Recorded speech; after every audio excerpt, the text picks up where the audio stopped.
Close your eyes and picture southeastern Turkey. The landscape rolls in gentle waves of amber grassland, dotted with the dark green of pistachio trees. The air smells of wild thyme and sun-warmed earth. Beneath your feet, the ground holds secrets that challenge everything we think we know about the human story. This is Göbekli Tepe. The name means potbelly hill in Turkish, an unremarkable description for what may be the most remarkable place on Earth. When archaeologists first cut into this mound in 1994, they expected to find perhaps a medieval cemetery, maybe some Byzantine ruins. What they discovered instead stopped time itself. Massive T-shaped pillars rose from the earth like silent sentinels. Some weighed 20 tons or more. Their surfaces were covered with elegant carvings of animals, abstract symbols, and strange humanoid figures with no mouths, no faces, only the suggestion of presence. The stones had been arranged in circular enclosures, one nested inside another, forming patterns that seemed to hold meaning just beyond our understanding. The dating shocked everyone. 11,600 years old, built at a time when humans were supposedly just beginning to experiment with agriculture, when settlements were crude, when civilization as we know it was still thousands of years away. And yet here were monuments that rivaled anything built in ancient Egypt or Mesopotamia, except they came first, thousands of years first. But what if that date is wrong? Not slightly wrong, but monumentally, impossibly wrong. What if Göbekli Tepe was not built 11,000 years ago, but 100,000 years ago? The implications would ripple backward and forward through time, unraveling the story we tell ourselves about who we are and where we came from. Let that thought settle over you like a blanket. 100,000 years. The pillars standing in darkness for so long that entire ice ages came and went. Continents of ice advanced and retreated across the northern world. Sea levels rose and fell by hundreds of feet.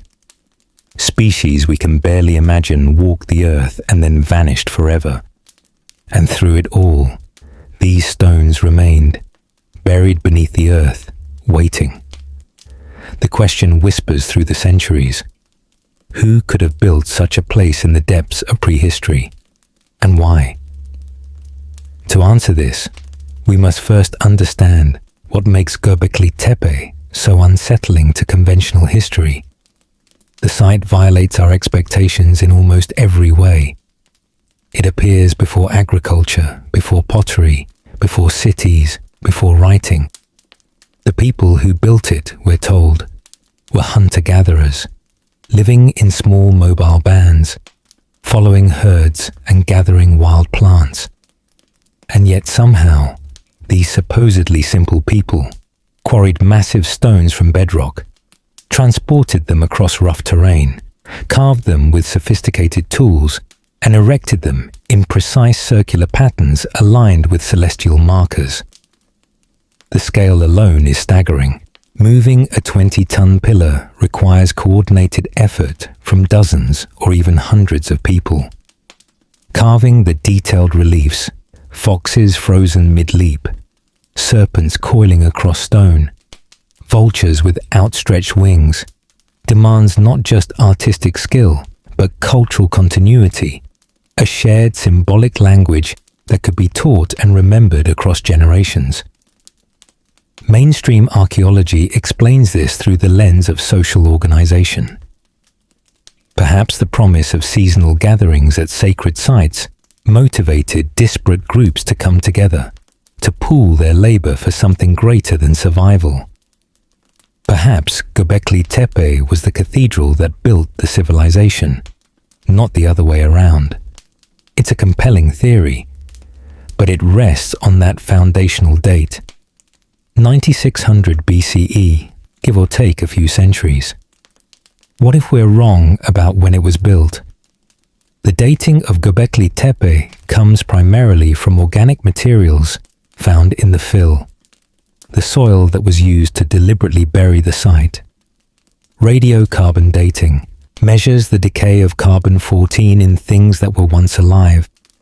Charcoal from fires, bone fragments, plant remains. These materials give us the date when the site was buried, sealed beneath earth and forgotten. But the stones themselves cannot be dated this way. Limestone holds no organic carbon. It endures across millennia, mute and ageless. What we date is not the construction, but the concealment. Imagine for a moment that Göbekli Tepe was built not 11,000 years ago, but 90,000 years earlier. Imagine it standing for tens of thousands of years, weathering storms, witnessing the slow turn of the heavens as constellations drifted through the sky due to the Earth's axial precession. Imagine it serving its purpose, whatever that purpose was, until finally, when catastrophe loomed, or when its meaning had been fulfilled, its guardians buried it with the same care they had used to build it. The burial itself would take place around 9600 BCE, which is what we date. But the construction could stretch back into a past so distant that our minds struggle to grasp it. This is not a proven theory. It is a thought experiment, a meditation on possibility. But as you relax deeper into stillness, let yourself wonder, what would such a deep antiquity mean? It would mean that civilization is older than we dare imagine, that humanity has risen before, perhaps many times, only to be scattered by catastrophe, that the story we tell about steady progress from cave to city is not wrong, exactly, but incomplete. One chapter in a much longer book. It would mean that when we look at Göbekli Tepe, we are not seeing the beginning of something, but the end, the last monument of a world we have forgotten. As you breathe slowly, evenly, picture the stars wheeling overhead, the same stars that look down on those ancient builders. The constellations have shifted since then. Orion has tilted. The pole star has changed. Even the stars themselves forget. But the stones, remember, they wait in silence, keeping their secrets, inviting us to imagine what once was and what might have been. Let yourself drift now, carried on the current of deep time, where 100,000 years is just a moment in the vast turning of the cosmos. In the comfortable darkness behind your closed eyes, imagine a world before our world. Not the recent past, not even the ancient past as we usually think of it, but a past so deep that it precedes the pyramids by 80,000 years. This is Earth during the late Pleistocene, roughly 100,000 years ago. If Göbekli Tepe was built then, it arose in a landscape both familiar and alien. The climate oscillated between warmer periods and frigid stretches when glaciers crept down from the poles.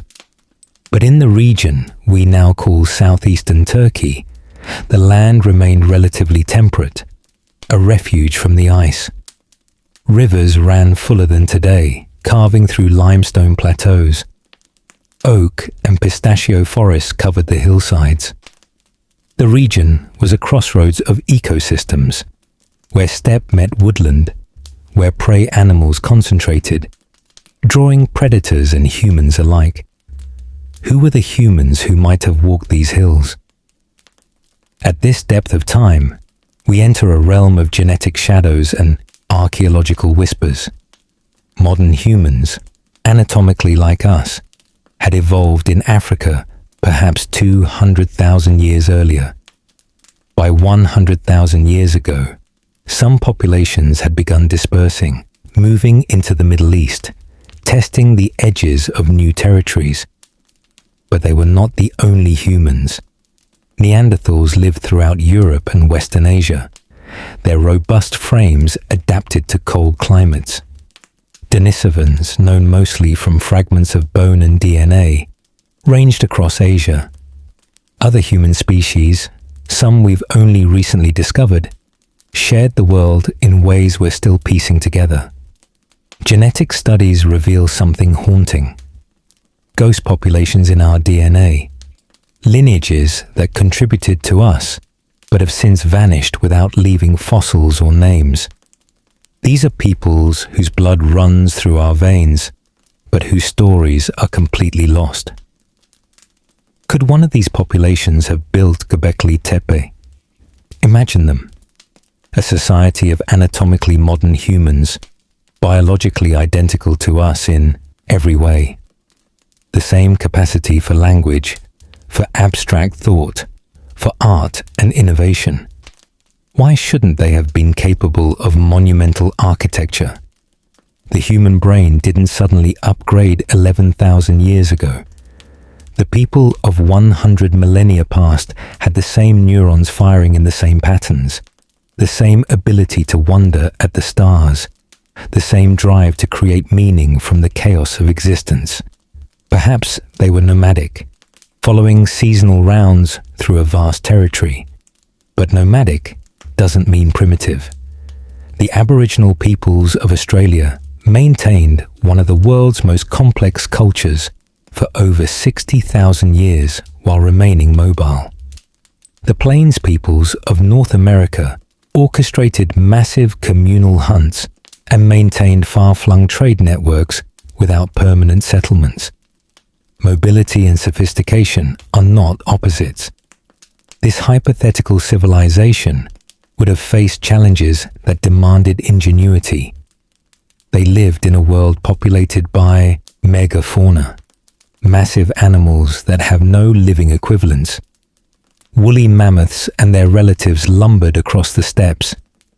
Giant ground sloths, saber-toothed cats, cave bears that stood 12 feet tall.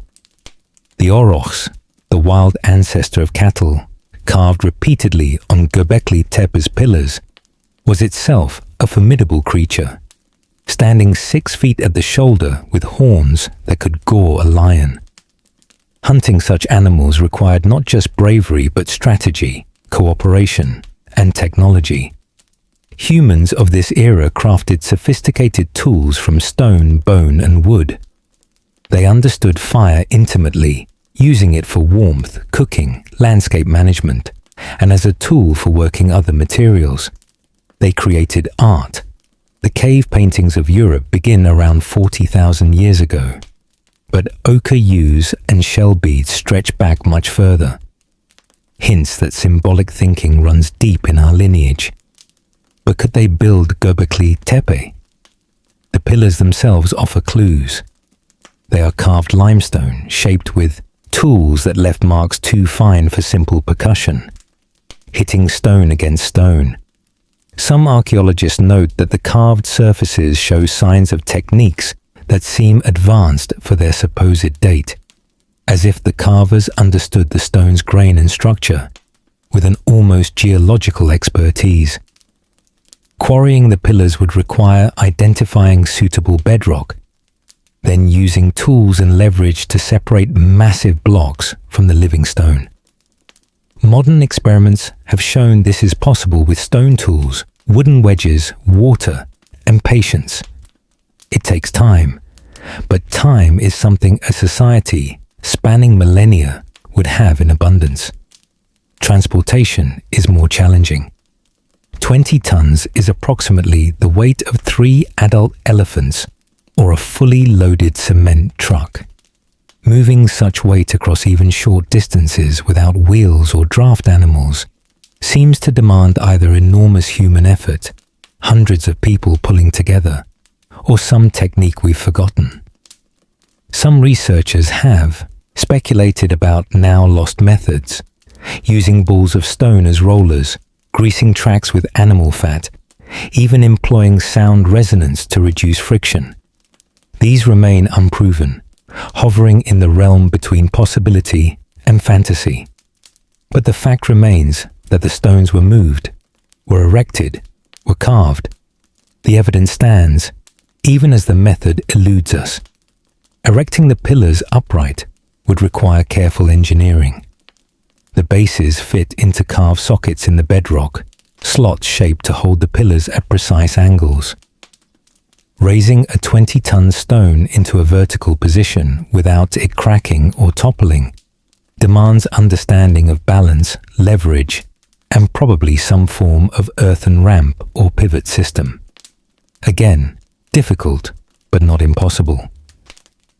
What required true sophistication was the vision, seeing in your mind what needed to be built, communicating that vision to others, coordinating labor not for immediate survival, but for something intangible, ritual, memory, meaning. This is where our hypothetical lost civilization becomes most interesting. They would have needed not just technical skill, but social complexity, a shared cosmology, a reason to build. Hierarchies or consensus structures that could mobilize labor without coercion, or perhaps with it, we cannot know. A system for teaching the young, for passing knowledge across generations, for maintaining the sanctity and purpose of the site across what might have been thousands of years of use. Imagine the elders of this people, carrying in their memories the stories of how the pillars were first raised, recounting the names of the ancestors whose hands carved the dancing foxes and vigilant vultures. Imagine initiation ceremonies where the young were brought blindfolded to the stone circles, then had their blinds removed to stand in awe before the monuments their people had made. As you breathe slowly, evenly, picture yourself among them, not as an outsider, but as one who belongs. You have spent your life learning the songs that accompany the carving, the rituals that sanctify each stone. You know without thinking which stars correspond to which pillars, which animals appear in which enclosures, what stories they tell. This is your birthright, this knowledge. It was here before you were born and will persist long after you return to the earth. The stones are not just stones. They are memory made solid, time made visible, a promise that your people will endure. And then something changes. Perhaps the climate shifts, rainfall patterns alter, prey migrations change their routes. Perhaps conflict with other groups makes the region unsafe. Or perhaps something more catastrophic looms, a sign in the sky, a comet's approach, the ground itself beginning to shake with increasing frequency. The decision is made.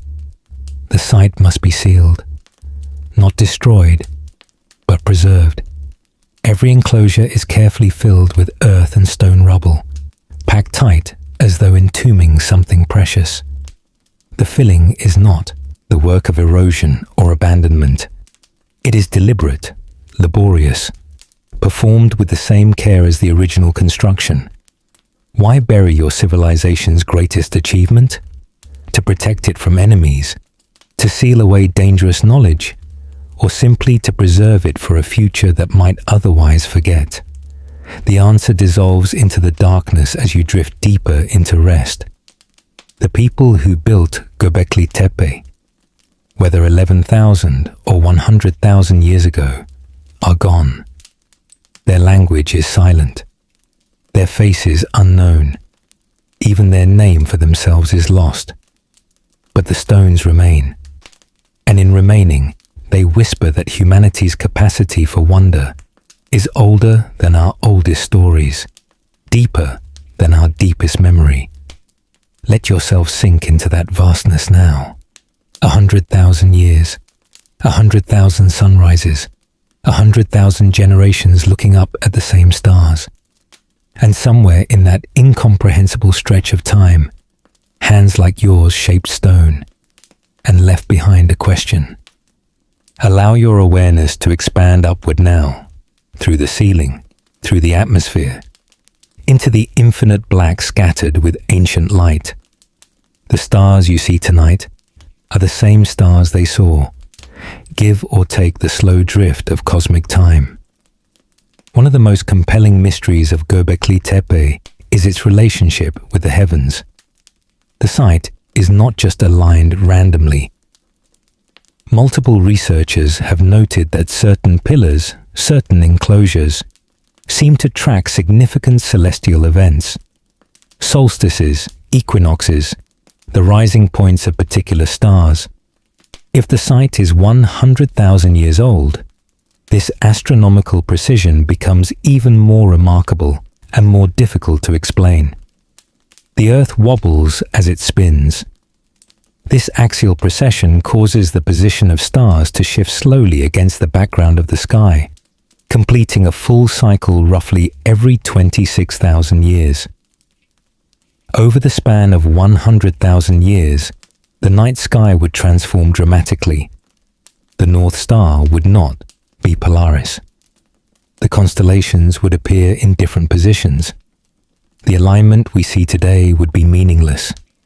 And yet, what if the alignments encoded in Göbekli Tepe refer not to the sky of 9600 BCE, but to an earlier celestial configuration? Consider Pillar 43, perhaps the most famous carved stone at the site. Its surface teems with imagery: a scorpion, several birds that might be vultures, spheres and crescents, a headless human figure, and abstract symbols whose meaning eludes us.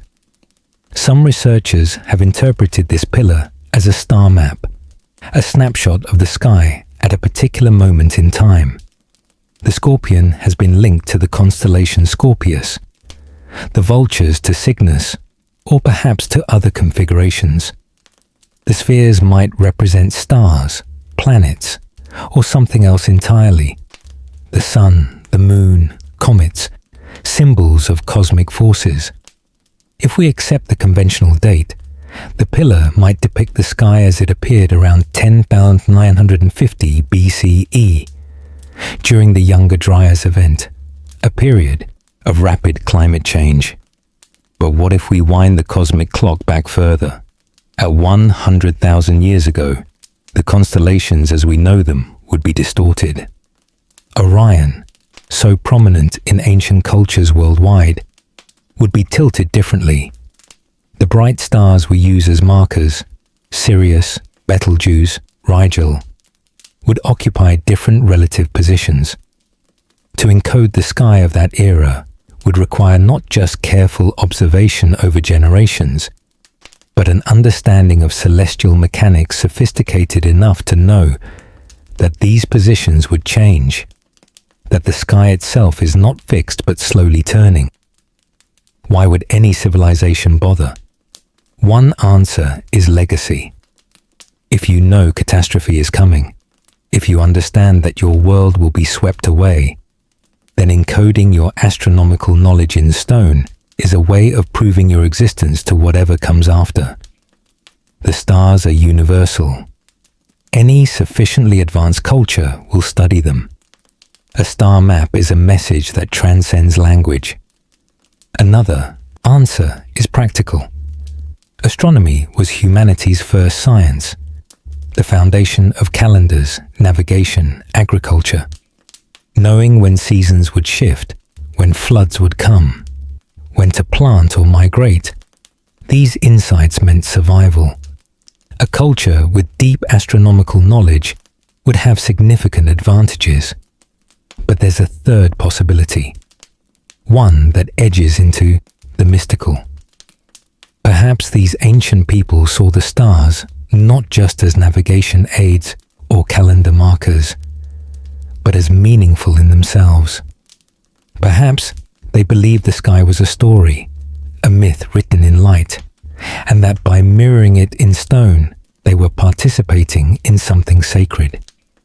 Many ancient cultures believed that what happens in the heavens is reflected on earth, and vice versa. As above, so below, is one of the oldest philosophical principles, appearing in various forms across civilizations. The Egyptians aligned the pyramids with Orion's belt, seeing in that constellation the dwelling place of Osiris. The Maya tracked Venus with obsessive precision, believing its cycles foretold war and transformation. Aboriginal Australians encoded the positions of stars in songlines, oral maps that served as both navigation and sacred text. Göbekli Tepe might belong to this tradition, or might even be its origin. Imagine the sight at night, 100,000 years ago. No light pollution dims the stars. The Milky Way blazes overhead like a river of fire. In the center of the stone circles, shamans or priests conduct rituals synchronized with celestial events. As certain stars rise, certain chants are sung. As planets move through specific constellations, offerings are made, stories are told. The enclosures themselves might function as observational instruments. Stand in the center, sight along the edge of a particular pillar, and you mark the rising point of a star at a particular time of year. The stones become a calendar, a clock, an astronomical computer built from limestone and patience. This would require multiple generations of observers, each passing knowledge to the next. Precession is slow, almost imperceptible in a single lifetime. To track it demands centuries of continuous observation, carefully recorded and transmitted. This implies not just intelligence but cultural stability, institutions that could outlast individuals, systems of education and memory. How might such knowledge be preserved without writing? Through story, through song, through ritual that encodes information in memorable forms. Many pre-literate cultures maintain staggering amounts of precise information this way. Polynesian navigators could sail thousands of miles across open ocean, using only star knowledge and wave patterns, information passed down through generations without written text. Indigenous Australian cultures preserved accurate geological and climatic information spanning 10,000 years or more through oral tradition. Perhaps Göbekli Tepe served as a physical mnemonic, a three-dimensional text where each pillar, each carving, each alignment was a chapter in a larger book of the sky. The animals carved into the pillars might also relate to astronomy. Many cultures group stars into constellations named after animals: the lion, the bull, the scorpion. The creatures depicted at Göbekli Tepe, foxes, boars, serpents, cranes, vultures, might represent not just the fauna of the region, but celestial patterns, markers for navigating the night sky. As you relax more deeply, imagine yourself standing in that ancient circle, beneath those ancient stars. The stone is cool against your back. Above, the sky wheels slowly, imperceptibly, marking time in ways beyond human comprehension. You feel small and yet connected, a brief consciousness, witnessing the eternal dance. The elders point upward, showing you patterns. That cluster is the fox, they say, and when it rises before dawn, the herds will return to the northern valleys. Or perhaps, when the vulture star reaches its zenith, the door between worlds opens, and we may speak with ancestors. You learn these patterns as you learned language, absorbing them without conscious effort. The sky becomes legible, a text you can read, a story you inhabit. And when the time comes to seal the site, to bury the knowledge, perhaps the final act is to carve one last star map, one final record that says, "This is what we knew, this is what we saw, remember us." The stars continue their slow procession, indifferent to human dramas, to civilizations that rise and fall beneath their light. They shine on the buried stones of Göbekli Tepe for tens of thousands of years, until finally, archaeologists in the 21st century cut into the mound and release its secrets into light once more. But secrets, once buried, are never completely revealed. The stones speak, but we understand only fragments. The star maps remain, but the key to reading them is lost. Unless we remember, unless somewhere in our genetic memory, in the deep structures of the human mind, the knowledge persists, waiting to be awakened. Breathe deeply. Let the starlight above and the darkness below merge into a single vast space. You are floating in it, suspended between earth and sky, between past and future. The stars watch. They have always watched. And in their patient light, 100,000 years is barely a moment. Let your mind settle now on the carvings themselves, those enigmatic images that cover the pillars like a script we can almost but not quite read. As you relax more deeply, picture yourself running your fingers across the stone, feeling the grooves where tools once worked, tracing the outlines of animals and symbols. The reliefs at Göbekli Tepe are not crude or hesitant.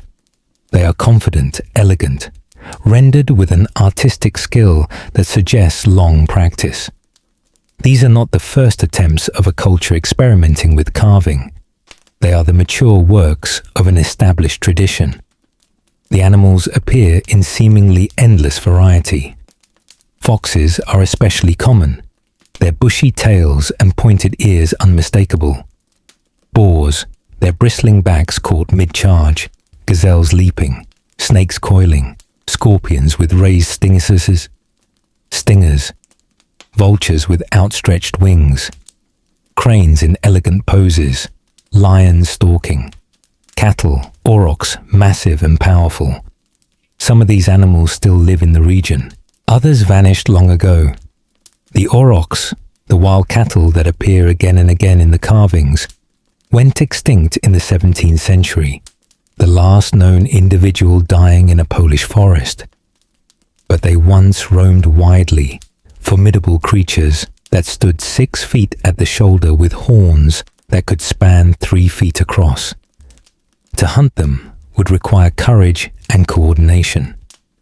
The presence of extinct or extirpated animals on the pillars could support an earlier date.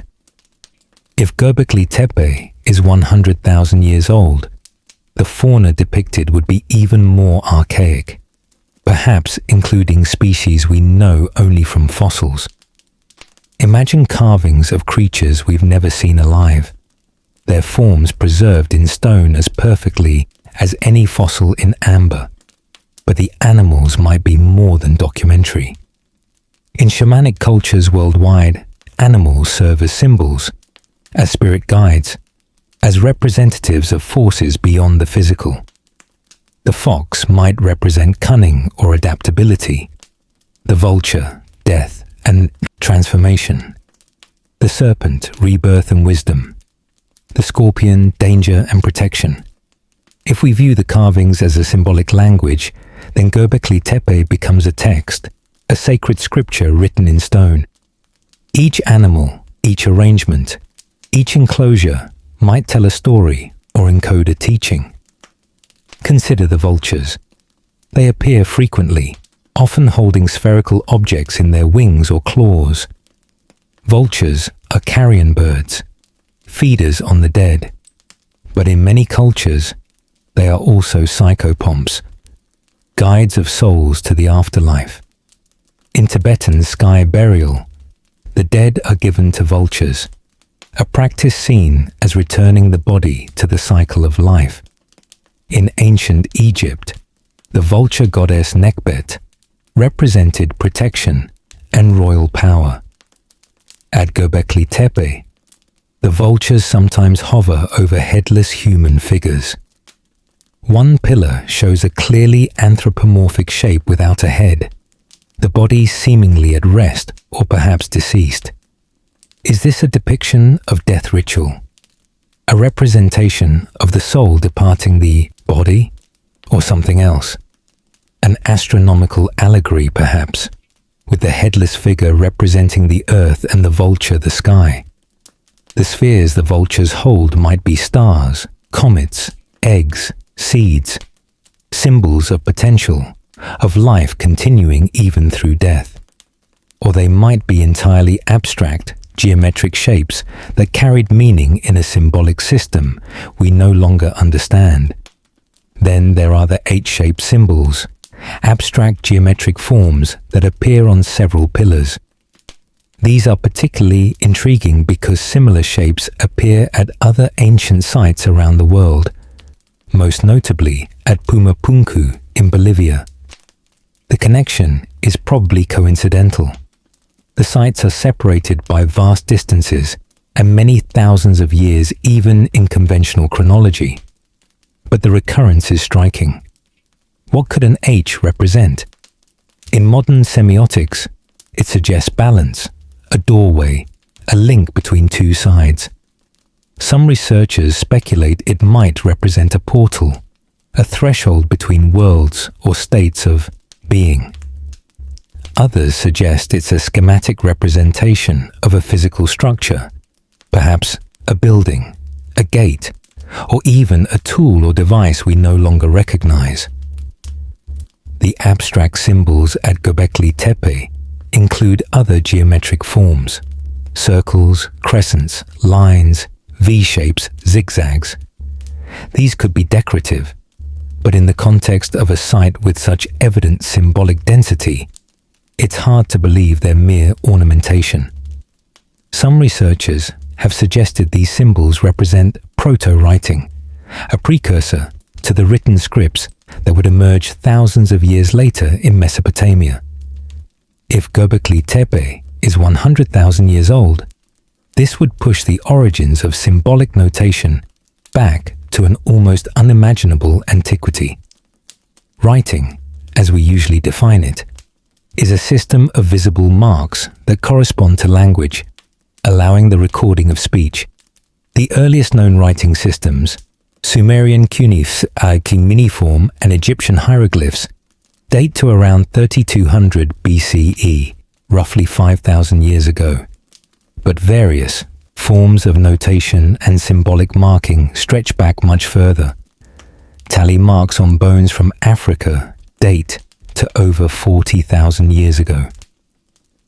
Cave paintings in Europe, Asia, and Australia preserve symbols that might encode information beyond simple representation. Geometric shapes, patterns of dots, handprints. These recur across continents in ways that suggest shared meaning, or at least shared cognitive impulses. If the abstract symbols at Göbekli Tepe are a form of notation, what information might they encode? Astronomical data, as discussed earlier. Ritual instructions, calendar markers, resource locations, genealogies, myths. The problem is that without a key, without a Rosetta Stone that connects these symbols to a known language, we can only speculate. But speculation can be productive. As you sink deeper into relaxation, imagine the symbols coming alive, glowing faintly, each one pulsing with meaning.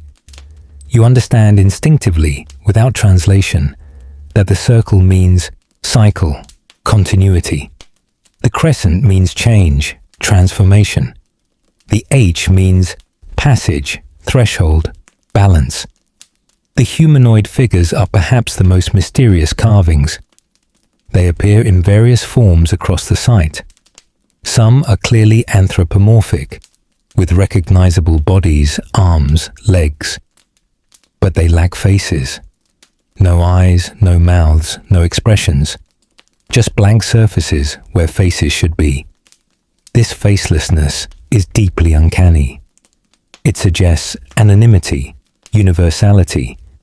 These are not portraits of individuals, but representations of humanity as a type. Or perhaps they represent something beyond humanity, beings from another realm, ancestors, spirits, or gods. Some of the figures wear what appear to be belts or loincloth-like garments, details that suggest these are not generic humans, but specific types, priests perhaps, or shamans, or members of a particular clan or order. The presence of clothing is significant. It implies culture, status, identity. One interpretation is that these faceless figures represent the initiates themselves, the people who came to Göbekli Tepe for ritual. By erasing individual features, the carvings become mirrors, allowing anyone to see themselves in the stone. Another interpretation is more unsettling. Perhaps these figures represent the builder's understanding of beings from elsewhere. In shamanic experiences, in mystical visions, entities are often described as humanoid but not quite human, lacking features or possessing features that unsettle our expectations.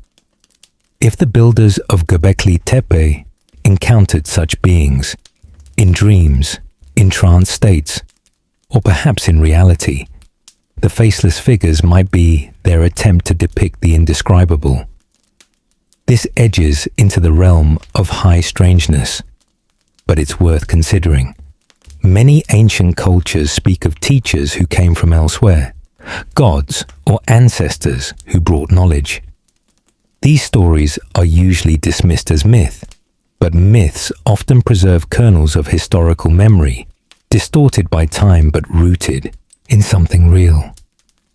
As you breathe slowly, evenly, picture yourself standing before one of these faceless figures carved in stone. You reach out, touch the smooth surface where a face should be, and in that moment, you see yourself reflected, your own face appearing in the stone, as if the carving is teaching you that you and the figure are the same, separated only by time. The carvings cover the pillars like a language waiting to be read. Animals, symbols, figures, they interweave, forming patterns that tease the edge of meaning. We can identify the individual elements, but the grammar eludes us.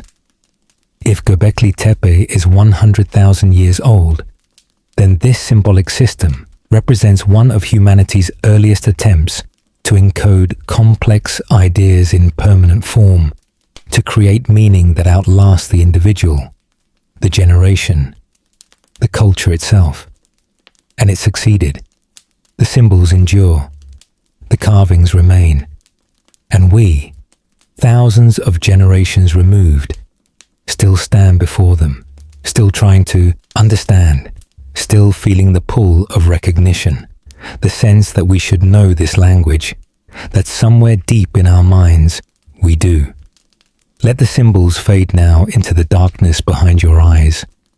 Let them become abstract patterns, beautiful and meaningless, or meaningful in ways beyond words. The stone remembers what we have forgotten, and in remembering, it invites us to dream. Your awareness expands now, spreading like ripples across water, reaching out from Göbekli Tepe to touch other ancient sites, other mysteries that dot the globe like breadcrumbs leading back to a common source. If a civilization existed 100,000 years ago, capable of building Göbekli Tepe, would they have left traces elsewhere? Would there be other monuments, other sites that whisper of the same forgotten people? Perhaps there are, but erosion, tectonic shifts, rising seas, and the sheer weight of time have erased most evidence. Stone crumbles, wood rots, even metal corrodes to nothing given enough centuries. What we have are fragments, anomalies, sites that don't quite fit the timelines we've constructed. Consider Pumapunku in Bolivia, part of the larger Tiwanaku site. Officially dated to around 536 CE, Pumapunku features H-shaped andesite blocks cut with such precision that they interlock without mortar. The surfaces are flat to within tolerances that would be challenging even with modern machinery. Some blocks weigh over 100 tons. The conventional explanation is that the Tiwanaku people use simple tools and lots of time. The unconventional explanation is that the site is much older, that later cultures built on top of earlier foundations, and that the precision stonework belongs to a civilization we don't yet understand. Halfway around the world, off the coast of Japan, lies Yonaguni, a submerged rock formation that has sparked decades of debate. Discovered in 1986 by a diver, Yonaguni features terraces, straight edges, right angles, and what appear to be carved steps descending into the deep. Geologists argue it's natural, the result of erosion and tectonic fracturing. Others insist it's artificial, the remains of a structure built when sea levels were lower, before the end of the last ice age. If Yonaguni is man-made, it must predate the flooding that submerged it, placing its construction at least 10,000 years ago, possibly much earlier. The city would have stood on dry land, a coastal settlement, subsequently drowned by rising seas. In Indonesia, Gunung Padang presents another enigma. What appears to be a natural hill conceals layers of stone terraces, some of which have been radiocarbon dated to nearly 28,000 years ago, based on organic material found between the stones. Deeper layers remain unexcavated, their age unknown. The site features megalithic structures, chambers, and alignments that suggest deliberate construction. These sites, Göbekli Tepe, Pumapunku, Yonaguni, Gunung Padang, are separated by thousands of miles and, in conventional chronology, by thousands of years. And yet they share curious similarities. Massive stones precisely fitted, alignments with celestial markers, evidence of burial or concealment, and ages that push uncomfortably against the boundaries of established history. Could these be nodes in a forgotten network, remnants of a global civilization that existed before the Ice Age ended, and whose memory survives only in scattered monuments and myth? The idea of a lost global civilization is not new. Plato wrote about Atlantis, a powerful island nation that sank beneath the waves. Hindu texts speak of Dvarka, a city swallowed by the sea.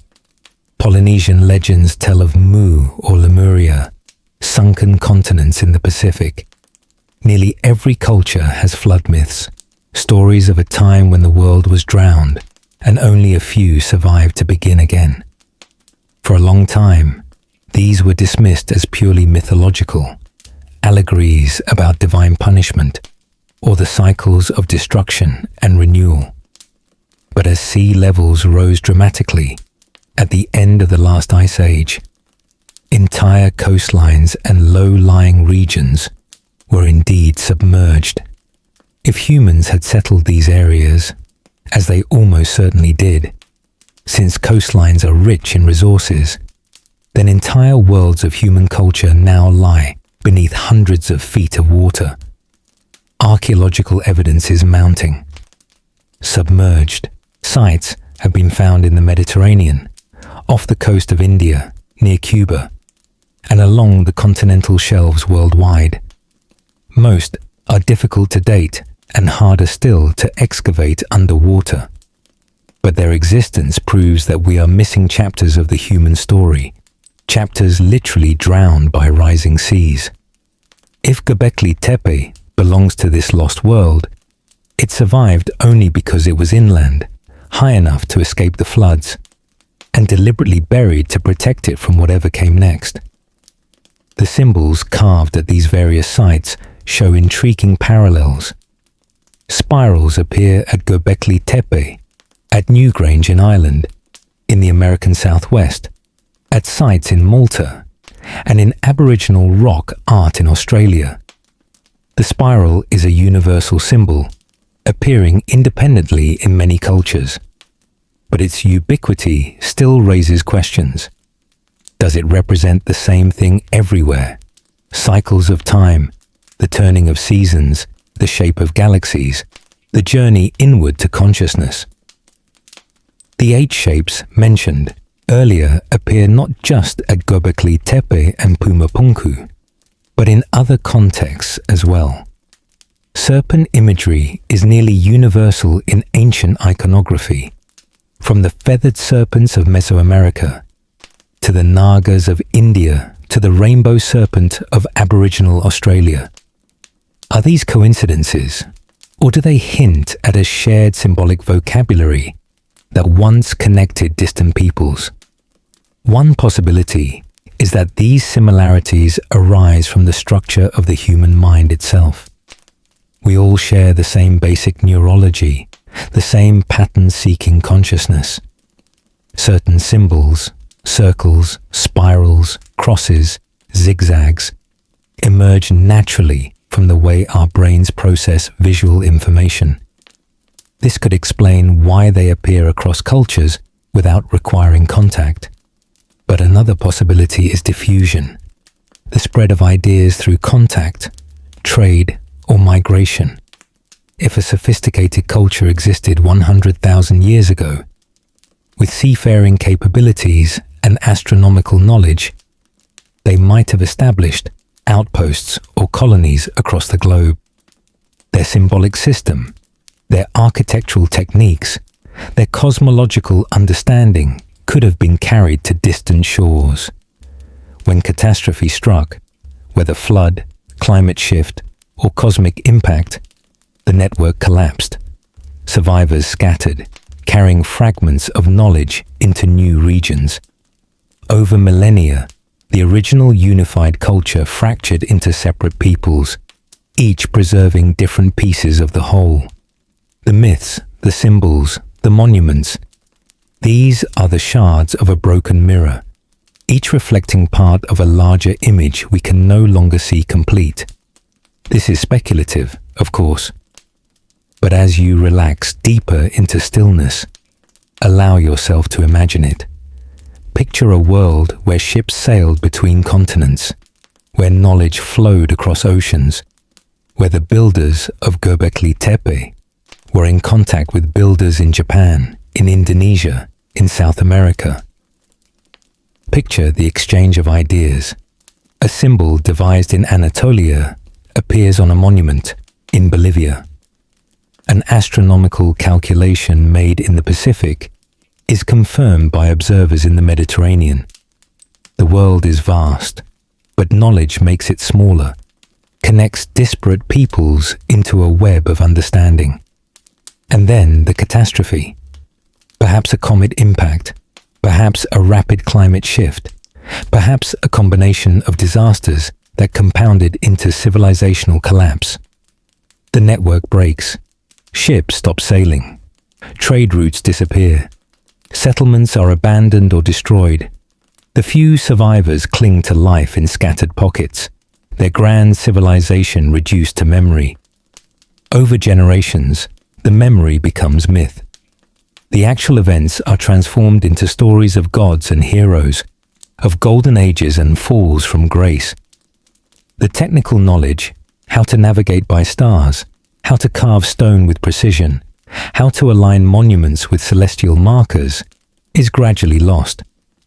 What remains are the stories and the ruins endure. Stone is patient. It waits through ice ages and then floods, through the rise and fall of subsequent civilizations, through our own modern rediscovery of the past. When we excavate these sites, we're not just uncovering stones. We're touching the fingertips of ancestors reaching across an abyss of time. The similarities between distant sites might be echoes, reverberations of a single note played so long ago that we've forgotten the original sound. We hear only its ghost, carried forward through stone and symbol, through myth and memory. Or perhaps the similarities are coincidences, the inevitable result of human minds solving similar problems in similar ways. Perhaps there was no global civilization, no lost golden age, just the slow, independent development of cultures across the world, each reaching similar conclusions from similar starting points. The truth likely lies somewhere between these extremes, There may have been contact between ancient peoples far earlier and more extensively than we've proven. There may have been sharing of ideas, trade in goods and symbols. But whether these connections were organized into a true global civilization or were more sporadic, more fragmented, is unclear. What is clear is that Göbekli Tepe is not alone. It stands as part of a constellation of ancient mysteries that challenge our understanding of the past. And if it truly dates to 100,000 years ago, it would be the oldest star in that constellation, the first light in a long night of forgotten history. Breathe slowly now. Let your awareness settle back into your body, into this moment. The world's mysteries remain mysteries, but there is comfort in that. Not everything must be explained. Not every question must be answered tonight. The stones stand, the symbols endure, and somewhere, in the great web of time and space, connections pulse like distant stars, too faint to see clearly, but present nonetheless, shaping the darkness. Return now to the hill itself, to Göbekli Tepe standing in the Turkish highlands, and consider the strangest aspect of its story, the deliberate burial. This was not abandonment. This was not the gradual accumulation of wind-blown dust or the collapse of ruined walls. This was intentional, methodical concealment. Every enclosure filled with earth and stone rubble, packed carefully, sealed completely. The effort required to bury the site was roughly equal to the effort required to build it. Why? The conventional explanation is ritual closure. Many ancient cultures practiced the deliberate burial of sacred sites when their purpose was fulfilled, or when it was time to build anew.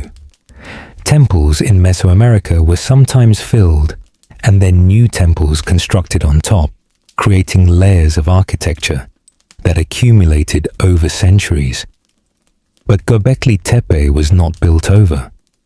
It was simply buried and left. The mound stood for thousands of years, unremarkable to the eye, its secrets sleeping beneath the earth. This suggests a different motive: preservation. If the site is 100,000 years old, the burial might have occurred much later, perhaps during a crisis that threatened the entire region. Imagine a people who had maintained Göbekli Tepe for tens of thousands of years, generation after generation returning to perform rituals, to make observations, to teach the young. The site was their anchor, their library, their connection to ancestors stretching back into the mists of deep time. And then the signs appeared. Maybe the climate shifted rapidly, temperatures plunging or soaring beyond tolerable ranges. Maybe earthquakes began shaking the region with increasing frequency, suggesting something larger was building. Maybe the sky itself provided warning. A comet visible in daylight, growing larger each night, its tail stretching across the heavens like a wound. The decision would be agonizing. Leave the site exposed and risk its destruction, or bury it, seal it away, preserve it for a future that might never come. They chose burial. Picture the community gathering, perhaps for the last time. Elders lead rituals of closure, chanting prayers that have been passed down for millennia. Younger members begin the work, carrying baskets of earth, pouring them into the enclosures. The carvings disappear slowly beneath the soil. First the bases of the pillars, then the reliefs of animals, finally the tops of the stones themselves. It takes weeks, perhaps months. The work is somber, ritualistic. Each basket of earth is blessed. Songs are sung to thank the stones for their service, to ask them to sleep and wait. Children watch, not fully understanding, but sensing the gravity, the finality. When the last stone is covered, when the mound is complete, the people turn away. Some may never return to the region, migrating to safer lands. Others might stay nearby, maintaining a vigil, passing down stories of what lies beneath the hill. But over generations even, that knowledge fades. The stories become vague, then mythical, then forgotten entirely. The hill remains, silent and still, through the millennia that follow. If catastrophe did strike, flood, fire, climate collapse, the burial would prove prescient. Sites left exposed would erode, collapse, be swept away by rising waters, or buried beneath layers of sediment and debris. But Göbekli Tepe, already sealed, would endure. Its burial became its salvation. This suggests remarkable foresight, an understanding that the present moment was not permanent, that change, terrible change, was coming. Such understanding could come from experience. If this civilization had already lived through previous catastrophes, if their history included cycles of destruction and survival, they would know to prepare. The astronomical alignments at the site might have served as early warning systems. If the builders tracked celestial cycles over thousands of years, they might have recognized patterns, might have understood that certain configurations portended danger. A comet returning on a periodic orbit, an alignment of planets that coincided with past catastrophes, the slow weakening of Earth's magnetic field, making the planet vulnerable to cosmic radiation and solar storms. Armed with this knowledge, the burial becomes not superstition, but rational precaution. Preserve what can be preserved. Hide knowledge until the danger passes. Create a time capsule for those who come after. The silence that followed the burial is almost as profound as the burial itself. For thousands of years, whether 11,000 or 100,000, the site lay undisturbed. Empires rose and fell across the Middle East. Sumeria, Akkad, Babylon, Assyria, the Hittites, the Persians, Alexander's Greeks, Rome, Byzantium, the Islamic Caliphates, the Ottoman Empire. All of them dominated the region at various times. None of them knew what lay beneath the unremarkable hill. Even when people settled nearby, when shepherds grazed their flocks on the mound, when farmers ploughed fields at its base, the secret held. The stones beneath slept on, their carvings unseen, their message unread. This silence is itself a kind of preservation. If the site had been discovered in ancient times, it might have been plundered for building stone, or destroyed by conquerors who saw it as a rival religion's temple. By remaining hidden, it survived intact. There's a poignancy to this. The builders buried their greatest achievement, hoping it would be found again, hoping their message would reach across time. But they couldn't know when or if that discovery would happen. For all they knew, the stones might sleep forever, their sacrifice meaningless, their knowledge lost. And yet they did it anyway.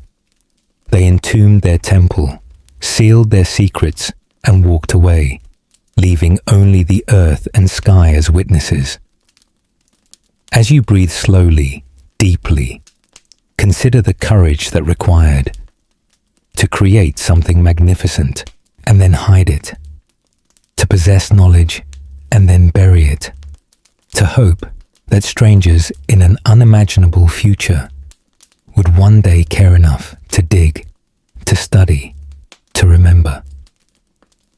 That future arrived in 1994. A German archaeologist, Klaus Schmidt, followed up on a brief survey from the 1960s that had noted ancient flint scattered on the hillside. When excavation began, the pillars emerged like fingers pushing up through soil, reaching toward the light after an eternity of darkness. The discovery stunned the archaeological world. Here was a complex, sophisticated site that predated agriculture, that challenged every assumption about the development of civilization. And as the work continued, as more enclosures were uncovered, the mystery deepened. But vast portions of the site remain unexcavated. Ground-penetrating radar has revealed additional structures still buried, perhaps dozens more enclosures waiting beneath the earth. Some researchers estimate that only 5% of Göbekli Tepe has been uncovered. What lies in that other 95%? More carvings, more alignments, artifacts that might help date the site with greater precision. Chambers containing objects that could revolutionize our understanding of the past. We don't know. The excavation proceeds slowly, carefully, constrained by funding, by politics, by the sheer difficulty of the work, and perhaps by caution, a reluctance to disturb what has slept so long. There are also whispers, rumors that swirl around many major archaeological sites. Stories of artifacts removed quietly, of discoveries suppressed, of evidence that contradicts official narratives.